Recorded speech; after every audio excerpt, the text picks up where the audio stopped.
Hi, K K മീഡിയയിലെ അടുത്തൊരു short വീഡിയോയിലേക്ക് എല്ലാവർക്കും സ്വാഗതം. ശുഭസായ പ്രിയപ്പെട്ടവരെ, സൗഹൃദത്തിനെ കുറിച്ച് രണ്ട് വാക്ക് പറയാനായിട്ടാണ് നമ്മൾ വന്നത്. കാലത്തിന്റെ ചിതലരിക്കാത്ത പൂമരം എന്നൊക്കെ നമുക്ക് വിശേഷിപ്പിക്കാം സൗഹൃദം. പലപ്പോഴും പല സൗഹൃദങ്ങളും നമ്മൾ സാഹചര്യത്തിനനുസരിച്ച് നമ്മുടെ അടുത്ത് വന്ന് ചേരുന്നവരാണ്. എല്ലാ സൗഹൃദങ്ങളും അങ്ങനെയല്ല.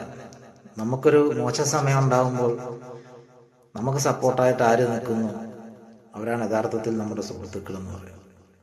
നമ്മുടെ നല്ലത് മാത്രം ആഗ്രഹിച്ചാണ് നമ്മുടെ കൂടെ എല്ലാവരും വന്ന് സഹകരിക്കുന്നതെന്ന് ഒരിക്കലും നമ്മൾ ചിന്തിക്കരുത്. കാരണം നമ്മളെ നശിപ്പിക്കാനും കരുതിക്കൂട്ടി വരുന്ന ആളുകളും ഉണ്ട്. അപ്പം നമുക്ക് വിലയില്ലാത്ത ഇടങ്ങളിൽ നമ്മൾ ചെന്നിരിക്കാതിരിക്കുക. അതുപോലെ തന്നെ നമ്മുടെ നല്ലത് ആഗ്രഹിക്കുന്നവരെ തിരിച്ചറിയാനും അവരെ ചേർത്ത് നിർത്താനും നമ്മൾ ശ്രമിക്കുക. Happy evening.